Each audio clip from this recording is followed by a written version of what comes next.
It's Edge Radio Australia, time for the Genius Zone. Very excited about today, getting into this one because we built up the anticipation. Oh, yeah, didn't we? We did. Normally, of course, you see this lovely woman here sitting on the couch doing her thing on a Wednesday, am I right? That's right. That's right. We There try. we go. We try, but the computer said no. We had a bit of explosion of the old girl. The computer's finally said no. We're not Are going you to play calling the me an game. old girl again? I was talking about the computer completely. Oh, I'm not that stupid. I've done many things, never that dumb. I'm really looking forward to today's show. Oh, I really love the Genius Zone. It is just really cool to be authentic about your conversations, right? Yeah. Just none of this how's the weather kind of thing. We get into it, and I really love that. Absolutely. Love the interaction. No small talk. Who's got time for that, right? And look, honestly, get your questions in. That's always a fantastic thing. We've got some from last week, which is what they've come in through the week. We did that in unison. Check it out. All right, shall we get into the show? Terry, do you want to talk about what today's show is actually about? It is a big one, Aaron, which is the reason I believe that everything blew up on Wednesday. Okay. And I was a bit unsure whether it would blow up again today. But Right. apparently we are on. Mm-hmm. So this is soul contracts. Do Soul we contracts. break them or do we shape them? A big topic. It certainly is. Yeah, it's a good one. I did a bit of theology, can you believe? Right. Going back around about 12 years ago. I failed. Okay, But I'm glad to hear. But I did end up passing. So I Okay. was actually studying a Bachelor of Ministries when I didn't know what on earth was going on in my life. Wow. Everything fell apart. But then I met Ian through that actual experience. Right. So everything at that point, Aaron, was literally upside down. Nothing made sense. All my relationships were falling apart. I mean, my first marriage was broken down. You know, the community that I was in, it was just really heartbreaking situation there. Because when the relationship kind of went south, nobody could accept it. It was like, no, that cannot happen. It looked too good on paper. It looked too good on paper. And this is the thing, you know, there's no perfect relationships out there. No. But I realized that not just my relationship then, but all those relationships that went south were soul contracts. I don't know about this. I keep hearing this term, and I know so many people who believe very strongly in this. I'm still teetering. I'm still not there yet because I mean a soul contract. Well, actually, before I go any further, how about you define what a soul contract actually is? Okay, so it's really woo-woo, Aaron. In fact, when I mentioned it to you the other day, I was absolutely shocked and stunned that you knew about it. Is that right? Oh, well, sorry, but I was. Because it's something that I hadn't really looked into, delved into, and studied till much later in the spiritual kind of element. So a soul contract is what we call in the worldly world of world a script that has been written before we're even born. So they say that in the worldly world of worlds, you actually said, like the superhero. So imagine you are about to run a movie and you are the superhero in this movie and you're like there, and I'm not going to mention God in this particular sequence because this is the worldly world of worlds, but you actually signed up for everything. You said, I'm going to have this happen in my life, that happen, that person's going to hurt me, that person's going to steamroll me, that person's going to rip me off, my house is going to burn down, my ex-wife is going to rip me off, I'm going to be, everything you signed up for, you wrote it. Well, I'll tell you right now, I need better script writers, obviously, because, I mean, they've written Armageddon pretty much, so maybe they're just writing a hell of a movie. That could be it. So that's how it is. It's kind of like almost, it's like karma. When I say karma, it's only karma in some senses, but the prescript is more interlinked with the soul contract.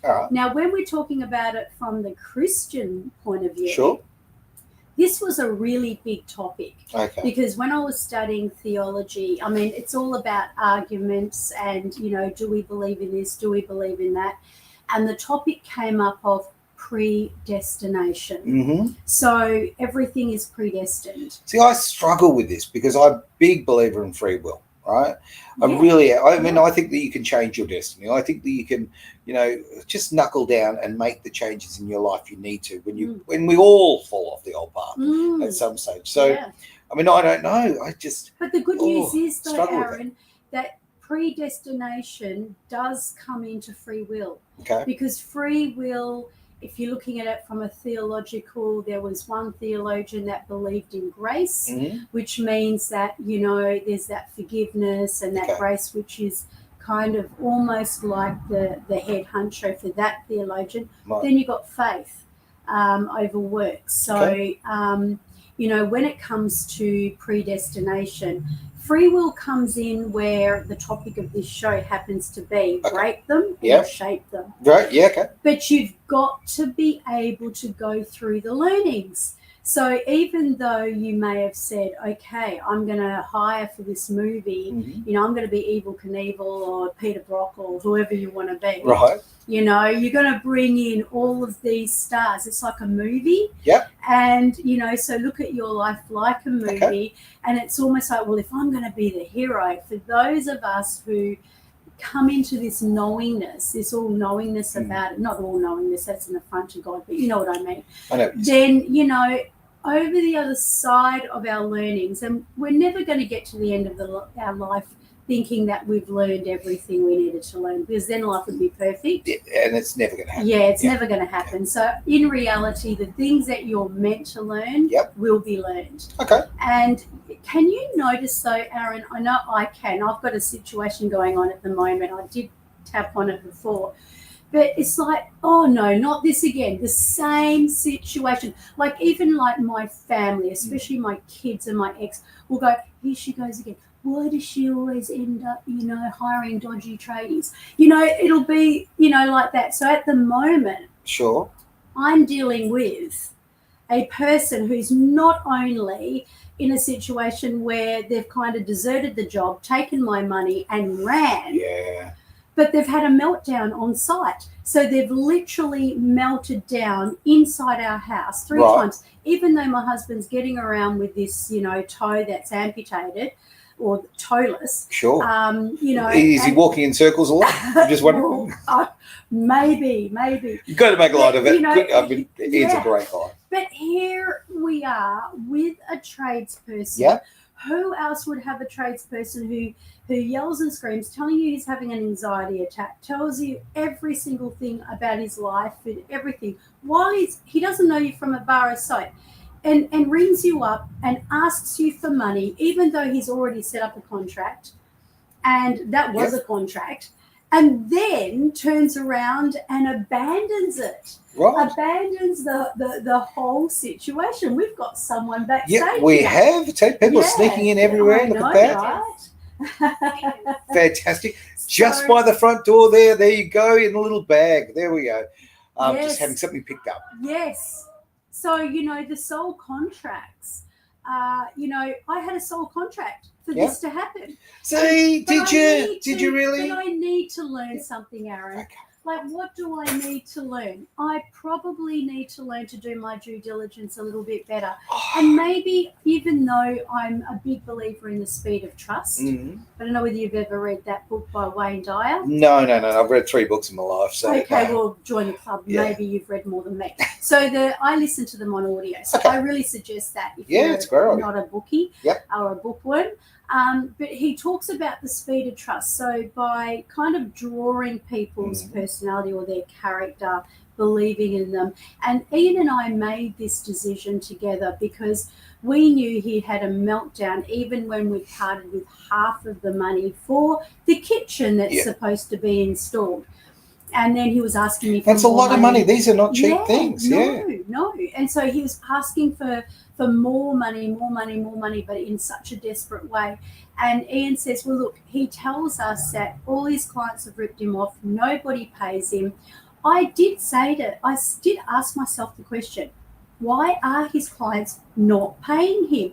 That did kind of come into Yeah. play in my Look, mind. perhaps he's not finishing the job. Right. Honestly. Well, no, if he's doing, he told me that one poor lady has been eating, you know, hasn't eaten at home for 4 months, 5 months. Whoa. So he's kind of doing this and he's asking for money all the time. Okay. And he's obviously, I think he might be feeding a habit. But Sounds like I kind of went with what I felt what Ian said was quite true, because he said, let's trust him. let's give him the benefit of the doubt, because let's go away from what he's used to doing. Yeah. And we did it, but no show. Okay. Oh, look, this is a tough one. If you're a very open person and you see the best in people, guess what? This is a situation we get in because we think the guy's had a rough go. You know what? I'll give him a better experience this way by, paying the bill, helping him out, paying in advance, because, it's going to, like, maybe it'll teach him that not all his clients are wrong in that respect. And, this is a positive thing. The problem is that you get, and it sounds to me from the inside or outside rather looking in, it sounds like a professional victim. It sounds like a guy who he's got a problem for every solution. A guy who is creating this himself, right? And I would agree, he's probably got a habit of some description. It's very sad, and I always think, because I've done this a million times, right? Exactly what you've done, I have done it time after time. And every time I'll never do it again. I'll never do it. And then I see, they're a bit down on their way and all that kind of carry on, right? We need to learn from our mistakes on this one. We do. And, we need to be a little less soft, which is hard because it's against who you are as a person. Yeah. Look, absolutely. So it's about assertiveness. And I can't help thinking that if we do have a soul contract where we feel that we have to be nice to people in order to be accepted, what usually happens is, as a result of being nice to people, you end up being nasty. Because it's perhaps. a bit of an oxymoron. Because they take advantage of you. Yeah. Where I find it's like bosses. If you get a boss and I mean, Ian and I did go over this, but if you get a boss who's really soft, very generous, very kind, what happens is it's human nature that person doesn't know their boundaries. So they push, and then boom, there's a big blow up. And it often goes take advantage there. Bad because the boundaries wasn't set in. And, for me, I know the soul contract is about, Terry, you've got to be firm. You've got to be able to. And also there is something that this man is teaching me. Right. And let's face it, Aaron, as a coach of NLP and hypnosis, these are my clients. I've dealt with heavily drug addicted people that have been so much on heroin, and I've seen the 60-something-year-old parents who are beside themselves because their 40-year-old adult person who is highly addicted to something like ice, heroin, is in a position where they become the one with the raw. So they're convincing them to give them the money to buy the drugs. But the parents are in this kind of situation where they don't know what to do. And then when it comes to, hang on a minute, this is part of the soul contracts too.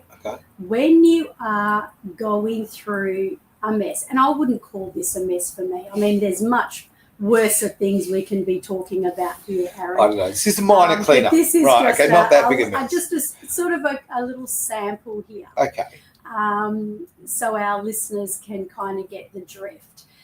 We're literally going through a detoxification. So the soul contract, the prescript, the predestination, all written, God knowing all the hairs on our head. Sorry. There are some there. Maybe on your They're just very short. So, it's almost like, okay, now you have, is it your predestination to have free will? Is it your predestination to look at what you've been through?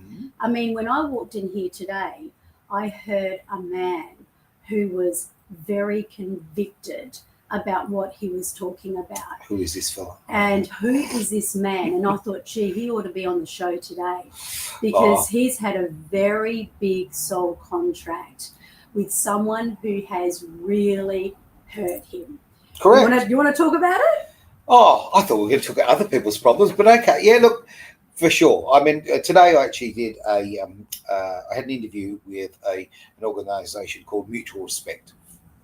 Mutual Respect is a brilliant new, it's basically evolved into where it is now, where it is about men and women coming together and literally looking for a future with mutual respect and stop the misandry that's going on.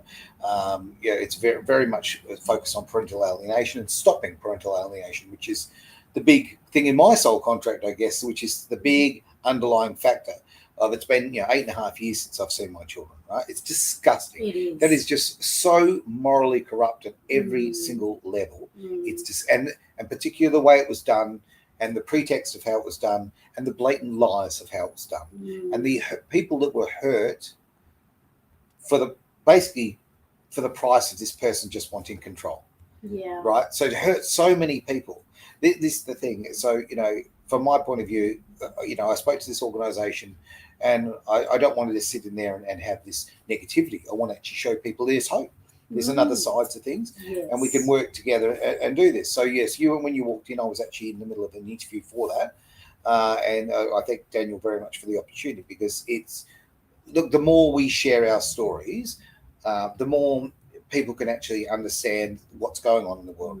They can also understand that they're not alone. This is a big, big, big deal, right? Absolutely. Like right now, I'm going to go down my little path here. Right now, 76% of suicides are male. 76%. Like one's too many, right? Do you know, even boys? That was even noted with someone saying that boys have got that more notorious. You know why? I'll tell you right now, because right now there's a complete campaign against men and boys, and specifically aimed at boys, to effectively teach them that they are faulty females. That's what boys are being taught right now. When you've got in schools in Australia right now, boys are actually having to stand up in front of the class and apologise to women for how former generations have treated women. It's, you know what? It's not their problem, and it's how dare you put that guilt on them. Now, I'm going to go religious here for a moment. Okay, well, I went to Catholic school, okay, and what did I hate about Catholic school? What did I hate about Catholic religion, I guess, is it was all built on this, built on fear and guilt, right? And with Catholics, it's a guilt, and we've done all these terrible things in the past, and you must feel bad about it, right? Okay, and you're born with this guilt, right? Now, that's a control mechanism. That's what that is. That's all that is. It's got. So I rejected that. I hated that, and I stepped away from that. Now we're seeing the exact same thing going on right now in social systems, and you're teaching boys that they are faulty females. And this is the thing. When I say females, that's just shocking. But that's what it is. And you know what? Here is the thing. When I make this statement, some people are going to go, "Oh God, there he goes, misogynist rant." It's not misogyny. For a start, most people don't even know what misogyny is. Go get yourself a dictionary, look it up. I'm not even going to say what it is. Most people think that if you say anything negative about a woman, it's misogyny. No, it's not. Because I'm not saying anything negative about a woman. What I'm saying is the fact that boys deserve respect and support as well. Absolutely. Right? And when we've got 100%. So many people killing themselves, when right now the effective budget towards male suicide, right? So there's this massive, massive budget, but the way they break it up, and I could bore you all to death with this, but I won't. Of the billions of dollars that are being currently spent on mental health and to stop suicide, do you know how much percentage of that is actually focused on men? I didn't. I really don't know. And you shouldn't know, because why would you, right? Unless you delve into it. I can tell you as in case studies. Yeah. My own case studies. Right. But other than that, in worldwide, in the big world. Well, in Australia right now, it's less than 20% of the budget goes towards men. So explain this to me. If 76% of suicides are male, why are they only getting 20% of the budget? Is that equality? That's just shocking. Yeah. Now, has anything I've just said, in any of those statements, has anything been anti-women? I know you, Aaron. You're surrounded by women. I am the luckiest guy alive. I'm surrounded by awesome women. You are at the height of really respect, and you do have a high regard for women. So, and speaking on that topic of suicide, I have a really big issue with it, and that is that they're keeping it under wraps. Of course they keep it a secret. You know, when something is in the dark, it will continue, but when something is brought out into the light, it will disappear. Spot on. And I really feel that they're really closing that topic down, And, this is where the theologians got very upset because, you're talking about babies that get terminated, you're talking about suicides, Yeah. you're talking about all those things. Very dark things. So when it comes to predestination, Yeah. that was a huge thing Okay. in terms of suicide and terminations. So, it Wow. is. I Wow. mean, this is a deep subject. It really right? is, yeah. It is. But it So, should be talked about. I think Like so. something you've just said that about people not being aware of this, right? So I'll look down the camera, so to speak, on this one. It is important for people to know, right? Okay, how often when you have a delay out there in your, you're getting on the train, the train's been delayed, right? Do you know why your train's been delayed? Soul contract. No, your train's been delayed because someone's committed suicide and jumped in front of the train. Do you know how many people? No, not always, obviously. Do you know how many people? And I am averaging here, okay, jump out in front of trains per week in Western Australia. Okay? I know. Every week. That. Yes. It's averaging one a week committing suicide in front of your train. So people go, it's been delayed, or go take the bus. Or okay, it's not on the news. It's not being talked about because they don't want to have copycats. And I don't want to make copycats either. But I want people to be aware that this is happening. Do you know how big that is, Aaron? Oh. I couldn't count on one hand how many male train drivers I have had to do therapy with in NLP. I'm so glad that you being honest about that. You honestly, share that. Because it's not like I'm going to mention their names, but their lives went down the freaking toilet. Of course it does. They became so triggered. They went into PTSD. So until they were able to get that vision out of their mind. And because here they are in this position where they're the train driver, they can't do anything. Nothing and then they get stuck with that vision in their head forevermore, unless they do something about it. Yeah, well, this is what NLP just jumps out of the page, doesn't it? And hypnosis for that matter as well. So, I mean, for me, I think that if you can retrain and reprogram yourself, I guess, for want of a better term, to get those. I mean, look, you can't. I don't think you can ever forget. You can never. But you know what? If you can just sort of unplug the wire and then move it up to another spot and plug it into another spot. That's right. That works for me. What happens actually on that, Aaron, is that we're doing a specific fast phobia cure that is not removed. Like, it'll never be a good thing. They'll never be able to say, oh, that was actually okay, because it's not okay. But their body remembers, so it's filed away in their physical system. So even when they're not thinking about it, something might come along and boom, trigger them.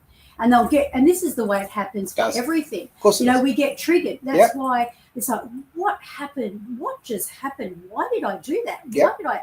But it was trapped in the nervous system. So what happens is we release that. We actually dissolve that. We release it and we clear it out of the nervous system so that they can go on with their life and it becomes more like a movie. Okay, so that is a terrible thing that's happened and that goes on the shelf if I ever want to revisit it, but it's not in their body, out of their control. Gotcha. I think that's I think it's the best way you can possibly deal with it. I really do. It's such a horrific thing. I mean, I walked in on a guy who was committing a suicide. Actually, it's happened to me twice. But once, it is just horrific. Soul contract, though, Aaron. You were meant to. That was meant to happen. I don't know. What's the end of the story, though? Well, good news. Both those men survived. Which is a wonderful thing. The second guy, I literally pulled the noose off his neck. And like to walk into someone's house, and it's a beautiful house and beautiful balustrading, and had this real great feel about the way you go in there, and then but that's not what I saw. I see a guy who's about to leap off the top. It's just unbelievable. And soul contracts, if they do exist, and because I'm still on the fence on this one, then wow, what a lot of responsibility to carry. I can see a pattern right here because that's a lot to do with it, themes and patterns. Okay. So even though you, being that person, who makes that inroad in the superhero part where you may not be saying that, and I know that's not what you said, No. but who knows what would have happened to those two men if you hadn't have walked in right at that very second of time. But who do you make a stand for? You make a stand for men. You make a stand for those men who are being crucified. And so therefore your subconscious mind, the universe, doesn't know the difference between being crucified by losing their family, losing their kids, and losing everything, to losing their life. Yeah. And you've been that person on the other side. Yeah, That's gone. and funny, well, not funny, that's certainly not funny. There's a pattern in both of those occasions, and I've been involved in more than just that, but physically walking in on two people. Both of them once was a breakdown of a relationship, okay, and he just didn't feel that he was going to be. His wife left him, and it was just really awful. And you know what? He had to own a big part of that because his behaviour was not at all good. But end of the day, it's still horrible. It affects you so much you want to kill yourself. The other one was a gentleman who has went through the family court, and his ex-wife was holding their child away from him, and at that stage he hadn't seen his daughter for 6 months, and he finally just gave it up. He just been handing money hand over fist to lawyers, to settlements, and all that kind of carry on, as like, please, if I give the more money I give you, like, will you just let me see my daughter? And no, that was actually the feeding pellet of it. And he realised that if he gave any more money, it wasn't going to make any difference. So that was the moment he decided. That's actually to what jump. on a much smaller, minuscule point of view, that's exactly what this tradie is doing. He knows that we're desperate for our kitchen to get finished, and it's a war zone. And my husband's in no fit state to be walking around a war zone. That's with his great reputation. Point. And he is calling for us to be desperate. So you give me more money. So and every second day, give me more money, give me more money, because he's playing on that desperation. That's right. And this is what people do, and it's absolutely it's just disgusting. It is disgusting, and I'm going to throw out the word that. And by the way, hello to Leanne there. Lovely to see your comment before. Just want to say hi. Thank you for that. Not on at our normal time, so it's great to catch up later on with all the questions on all the different sites, because that's the thing, we don't get to see them till afterwards, which is one of those things. But such as life. We will catch up on them. Definitely, and that's a great thing. Leave the comments, because obviously we'll find them next week, or during the week rather. Talk about them next week. But yeah, look, I'm going to use the word again. I've been using it a lot today. Evil. Right, there's a degree when things stop being disgusting or wrong or morally wrong, and they sort of step into another category. And we're seeing, when you take advantage of someone like that, when you see someone who is weak and vulnerable, like, I judge a society on how they judge their most vulnerable. Okay, so I judge society on how they deal and protect those who are homeless or have addiction issues or mental illness, all those sorts of things. Right, that's where I go on that. And when I see people who prey on that, it's disgusting. To use your term, which I normally would. I think it's kind of, it takes it to another step. I do think it's a level of evil. But I feel like when people become desperate, see, if I'm smell going to be true to myself, remember the presupposition. Everybody is always coming from the highest intention. Yeah. Where's that guy coming from? He needs to feed his body with that, that drug addiction fix that would possibly put him into cold turkey if he doesn't get it. Yep. So he becomes the strongest link, if you will. Right. And because he's the strongest link, you know what Napoleon Hill says, the one with the most certainty will win. And, unfortunately for him or for us, he has more certainty about feeding that. Well, he's put himself in a position of power, right? Yeah, exactly. And to be frank, he's doing it very, very selfishly. I understand that if he's got a drug addiction, the drug is making him, is forcing him to do it. But guess what? And this is my little argument on this one, we still have free will. We do. And you have the right, you have the power in you to go, no, I'm not going to fall for this, right? I'm not going to take the drugs. I'm very lucky. I sit here as a guy who's never been addicted to drugs, so I don't, I suppose I don't know that lifestyle. But I've had several friends in my life who are Yeah. or have been in the past, right? Mm. And when actually one of my friends who was addicted to drugs, or I had the conversation, I said, "Oh, I'm so glad that you're past that. And you're not addicted anymore." Mm. And you know what this person said to me? They said, "No, no, no. I'm still an addict. I'll always be an addict. I'm just right now choosing not to feed my A bit addiction." like an alcohol, the That's the alcoholism. same thing, yeah. I mean, I had a bit of an issue with that. Once an alcoholic, always an Mm. alcoholic. Being one drink away, because I'd like to think, because alcohol is not as damaging as drugs are. Sure. So, I mean, if we can, ensure that we're in control Yeah. of what we're putting into our body, rather than what's outside of our body being in control of us. Correct. And, this is where everything that happens to us is part of the plan. This is what the soul contract is all about. So even with, the greatest teachers, so you'll see some of the questions that Yeah, I was come going to in. ask about this. Yeah. So we've got relationship questions, health questions, and I can't remember the other one, but yeah, so they're all relevant. So Okay. yeah, Well, let's jump into the questions. Really cool. let's do that. Wes, I love a question from Dallas. Very cool part of the world, Texas, right there. Thank you, Claudia, for your question. Really appreciate that. Now, Claudia said, "My mother has cancer, is not ready to go. We're not ready to lose her either. If chemo and radiation cannot help her, does she have any chance through mindset? If so, what insights can you share about how we might support her through her soul contract?" Okay, so thank you for the question. Great and question. I'm going to quote up Deepak Chopra, which I know I have done in the show before. Mhm.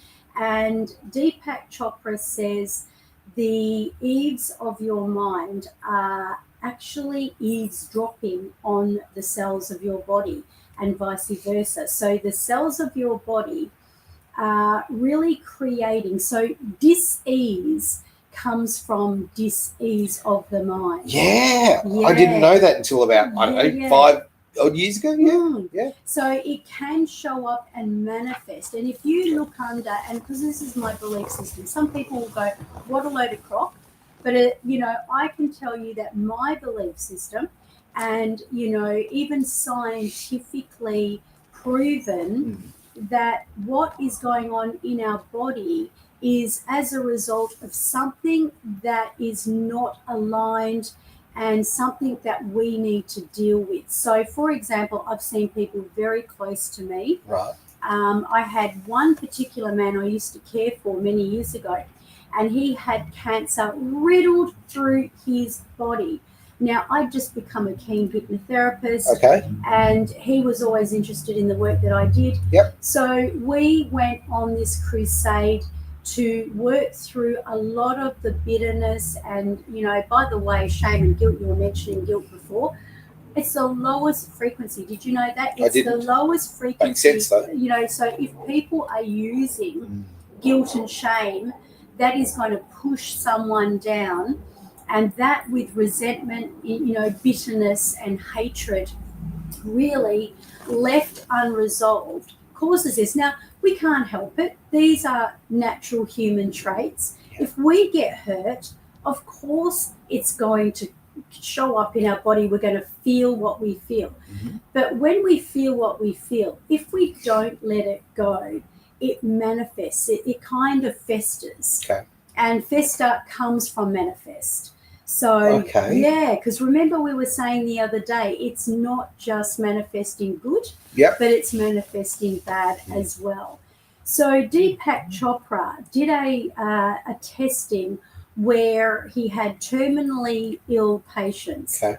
And the ones that were full of anger, full of hatred, and kept going along that line, they just kept on going along the typical path of what the medics say. Right. They end up, the sickest, and that's where it all ends. Where the people on the other side, where they become really creating love, forgiveness, and all of that kind of energy, they became healed. And, so, I mean, I'm not promising anything here, but I can tell you that man that I did take care of, He did a lot of healing on his mind, Right. forgiveness in his family, Sure. and released it. Do you know when he died of kidney failure, Okay. and he was supposed to be, according to the x-rays, riddled in cancer. Now, just before he died, because he'd gone to a different hospital, the nurse came up and says, look, I've got something to tell you. And I went, yeah, sure, what is it? And he goes, we found a little bit of cancer on his prostate. And I'm like, really? Really? You know, like that was supposed to be something really bad. But the fact is that he cleared the cancer in his own body. The body, your nervous system is the first thing that gets laid down. I know this because Ian talks about it all the time. So it gets laid down at birth. Okay. There is no miraculous phenomena as there is a nervous system that can create something from nothing. So therefore, why couldn't it resolve, dissolve, and clear disease from the body? Makes sense to me, doesn't it? Yeah. I mean, I just know that with, I believe in a bit of mind over matter. And I know that when I've been sometimes getting a bit of a flu or whatever, you know, just the sniffles, and I go, you know what? I haven't got time for this. Okay. I'm too busy. I've decided not to be sick. Ain't got no time. Ain't got no time, Dad. So yeah, I do that, and it genuinely makes a difference to me, right? And okay, and I'll sort of spin this a little further. I've been, as people know, I haven't been very well over the last few weeks. I've had a really, really tough time. Yada yada. Now, when I'm telling you right now, when I analyse it myself a little bit, when I was very, very sick, I was also very, very sad. Okay. So, you know, like it just brings your own vibration down. And because I was sick, I was allowing that to, you know, happen. And with the two of them working together, it kind of keeps you down. Now, I just decided, no, look, I don't have time for this again. Okay. Yeah. I don't want this. I'm tired of being tired. I don't want to be sad. Yeah. Okay. I've got too many things in my life that are positive to be living in sadness right now. And I kind of made that decision. Now, I have felt better ever since. I'm still a bit under the weather. Yeah. I'm not You were back. going through a detoxification. I think so. I do have to mention this because I told Mum that you'd been ill, and she prayed for you. Oh, thank she you. Sat there it's very and sweet she of her. Prayed. Yes. Appreciate yes. that. There you go, Mum. Nice, and it worked a treat. Yeah. I think there's a lot to be said about, you know, about just positive energy and mindset on this kind of thing. Yeah, because if you, I mean, look, sadness and physical pain, they kind of go hand in hand. So for this person, for Claudia there, you know, if your dad's feeling better about himself, if he's looking at the positivity of his life, he's looking at the things that have, you know, really worked for him, the family and the things you're surrounded with, then do you know what? I mean, I'm not saying it'll cure him because I certainly don't know. It's Mum, actually. I think Mum or Dad? My apologies. Mum. My apologies there. So with Mum, if Mum sort of just, turns the frown upside down and puts a bit of positivity about it all, and really reflect on, you know, the fact, your beautiful kids and your grandkids and your life. I think it'll take a lot of the pain away. And look, is there a soul contract for that? Well, according to the research that I've done in this topic, I'm not saying that I completely believe this, but apparently yes. Okay. People actually sign up for that, but they don't remember they've signed up for it. Right. And it's almost like, well, why would anybody? It's a bit why would you sign up for it? When you say that you're going to get married, I heard this somewhere. I'm definitely not saying I'm getting married, but okay. When you say you're going to get married and you say I do, they say it's the longest, it's the shortest sentence, but it's also the longest sentence. Ain't that the truth? Oh, look, in my heart, I wanted to get married and be married for life and have, you know, the picket fence that everybody sort of talks about. But, you know, it's not for everybody. It doesn't work out for everyone. And I think that relationships...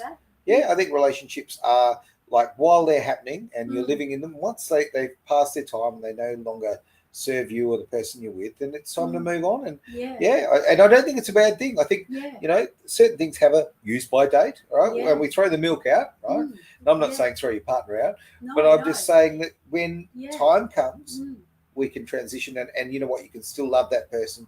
You can still have all of the care about them. But your time has ended. Yeah, well, that's what they even say. If you've got a soul contract with someone, you'll come together anyway. But if it's destined that it's going to end, it will have a use by date, as you say. Yeah. So, Yep. And just quickly on that one too, to Claudia, DeMartini is really big on this topic, and he went to a lady who was dying of cancer on her bed, and she had all her kids, that were adult kids, that all had to fly in from all around the world. Right. And he said to her, what was your wish? What do you think your subconscious wish was that put you into this position? And as he dug deeper and deeper, she said, I always wanted to have my kids around me. And there she was, surrounded by them. So, sometimes the subconscious doesn't know right from wrong. Sure. It'll just bring in what it perceives you want. So always be careful what you wish for. Yeah, that's good advice. All right, we've got a comment here from a question from Clive from Sydney. Thanks, Clive, for writing in. My wife left me heartbroken and took my son. I'm battling in court to gain access to him, but I feel crushed and I can't see any goodness in this. Can NLP help with the depression and heartbreak I'm feeling so I can function again? Well, my thoughts initially on that, Clive, and this was from a moral perspective, and that was no, because my thoughts were that you don't touch the affairs of the heart. Right. You don't break through whatever that predestination, but that was only my belief, right? Okay. So I had a man who did come to me, and he knew the work that I was doing, and he knew that it worked. Right. So when he was in a heartbroken situation, he said, Terry, can you help me with this? And I said, look, I'm not going to. And, he said, but why not? You can help me with this, this, and this. And I said, because this is a heart. This is something that, I just don't want to touch. And, this went on for some months. And in the end, he said, I can't even function. It's can't function. That's exactly what Clive said here. And he's bang on the money on that one. Yeah. He said, it's affecting my whole life. Yeah. I go to bed thinking about it. I wake up thinking about it. And that's when it becomes fight, flight. And you know what? I caved into him. And I'm really glad you did. Really glad. It took a while, but I did. Because I'm going to disagree with you on this one. I'm so glad you did. You get to a point, and I'm sure everybody's different, but certainly, and I can clearly identify with Clive on this one, but you are living in pain, right? I'm talking about emotional pain here, okay? When you've had your children stolen, you're living in pain through your day. So you struggle through every bit of your day. Then you go to sleep, and all night you have nightmares about your children. Then you wake up, so it is the last thing you think about. You think about it through your sleep. In the morning, it's the first thing you think about. You are, for me, I was probably falling into this for like a really long time, okay? And I would function, but it was at an extremely painful level. So my word, Clive, I understand, mate. I would really encourage you to get involved. And speak to Terry one-on-one, to be frank. Or an NLP practitioner who knows about this work. For sure. There you go. Yeah. So as a result, that guy was able to function again. But sometimes too, like we go through really hard things in our life, and this is just part of the circle of life. We're just always going to meet with these challenges.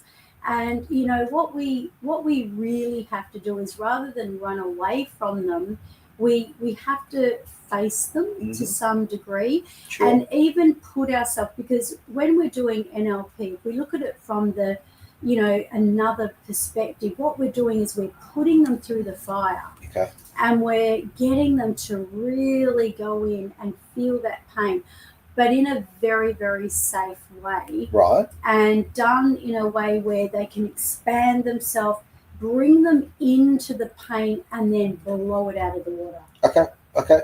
I mean, to me, I think that, look, I would just like to see Clive, get the help that he needs so he can function, because ultimately you need to be the best person you can for when you do have your children back in your life, if you're lucky enough to actually achieve that. But so you've got to preserve you for that, hopefully when that connection happens again. So from my point of view, mate, yes, definitely talk to a practitioner. That's from a personal standpoint, I would definitely recommend it. We've got a question here, and I think we'll have to make this the last one for the day. But from Lyndall from Melbourne. Thank you for getting in touch, Lyndall. Okay, now I've been suffering from workplace bullying and have had to take sick leave. After doing a program with Terry, I faced even bigger battles and am now scared to go back. As a single woman, I don't know if I should leave or tolerate it for the financial stability. How do I navigate this? So this is obviously something you've dealt with in the past. This is a classic. This is really a big classic about someone who hasn't learned. So yes, I do know this particular person. Okay. So when they were really diving into this situation, I got them to go into a visionary of, what do you prefer? So this, and at that stage that wasn't happening in their life. Okay. So they weren't being bullied as such, and they were just not liking the job, if that makes sense. Gotcha. Yeah. And so we went into visualizing what it looks like for her to have the greatest day. What does that place feel like? What's the frequency in her body? Now, she did so much intensive work around this that she's brought it back and she's holding on to this gold. Okay. But then she walked into the same workplace that wasn't that bad and got absolutely punched. Whoa. So okay. It's almost like the universe going, are you going to listen? And this is what happens to us. So my honest thoughts is you need to listen to what your soul is telling you. Yeah, well, thoroughly agree. I think as far as listen to your soul, not so much to your bank account, quite frankly.